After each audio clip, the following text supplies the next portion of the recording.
ကျမဟာငယ်စဉ်ကတည်းကရေတောက်လိုက်တိုင်းတစ်ကိုယ်လုံးမှာငွေရည်ကုန်တွေပေါက်လာတဲ့ထူးဆန်းတဲ့ယောဂကိုခံစားခဲ့ရပါတယ်။ဘယ်ဆရာဝန်ထဲမှမတက်တာပဲနောက်ဆုံးမှာမျိုးနွယ်စုအကြီးအကဲဘွားကအသက်18နှစ်ပြည့်လို့အိမ်အောင်ပြုရင်ပျောက်ကွယ်သွားမယ်လို့ဟောကိန်းထုတ်ခဲ့ပါတယ်။ဒါပေမဲ့ကျမရဲ့အသွင်မြင်ကြောင့်စိတ်ဆက်ထားသူကအစဆွန့်ပစ်သွားခဲ့ပါတယ်။အသက်18နှစ်ပြည့်တဲ့အခါဖခင်ဖြစ်သူကပမော်လုံးဖြစ်ပြီးလူသားရွေးချယ်ဖို့စီစဉ်ခဲ့ပေမဲ့ကျမပြစ်လိုက်တဲ့ပမော်လုံးဟာမထင်မှတ်ပဲလမ်းပေါ်မှာလှည့်လည်နေတဲ့နတ်ဖျားရုပ်တုရဲ့လက်ထဲကိုကျသွားခဲ့ပါတယ်။ဒီလောက်ရဟာနတ်ဖျားကိုစော်ကားရရောက်တယ်ဆိုပြီးအကြီးအကဲဘွားကကျမကိုနတ်ဖျားရုပ်တုရှိမှအမွှေးတိုင်ကုန်တဲ့အထိဒူးထောက်တောင်းပန်ခိုင်းခဲ့ပါတယ်။လူချေတိတ်သွားချိန်မှာကျမမောကြည့်လိုက်တဲ့အခါအဲ့ဒီရုပ်ထုကနေယုံလို့ခေါ်တဲ့နတ်ဖျားတစ်ပါးရဲ့ရုပ်တွင်ဖြစ်ပြီးအရန်ကိုခန့်ညားလုံးပါတယ်။လွန်ခဲ့တဲ့နှစ်ပေါင်း1000ကကျမတို့ဝူမျိုးနယ်စုကိုစစ်ပွဲပေးကနေကယ်တင်ပေးခဲ့တဲ့အတွက်အခုထက်ထိပူဇော်ပတနေကြတာပါ။ကျမနတ်ဖျားရုပ်ထုရှိမှဒူးထောက်ပြီးအဖြစ်ပေးခံနေရတာအချိန်တော်တော်ကြာခဲ့ပါပြီ။အားအိမ်ကုန်ခန်းပြီးမူးရဲတော့မယ့်အချိန်မှာပဲ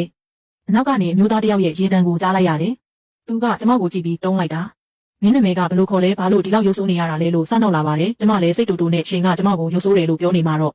ကျမကစုမိသားစုကစုဝန်ချောင်ဆိုတာမသိဘူးလား။ကျမကမူလကရုံမစိုးပါဘူး။18နှစ်ပြည့်လို့လက်ထပ်ပေးတာနဲ့ပြန်လာမှာပါလို့ပြန်អော်လိုက်မိတယ်။သူကပြောပြီးအဲ့ဒါကြောင့်မင်းကဖူးစာရှင်ရှာနေတာပေါ့လို့ဆိုလာရင်နောက်ဆုံးမှာတော့ကျမနားကပ်ပြီးတိုးတိုးလေးမေးလိုက်တယ်။ငါဘာတူလဲဆိုတာ